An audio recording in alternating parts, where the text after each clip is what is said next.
Hi everyone. In this video, we will show you how to enable or disable autoplay in Firefox. Autoplay is a feature that automatically plays media files when you open a web page. This can be annoying if you are not interested in watching or listening to the media file.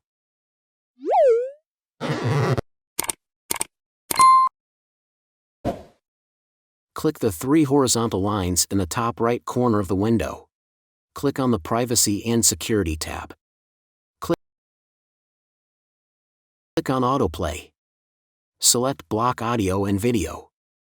Or block only audio or video, or you can allow autoplay.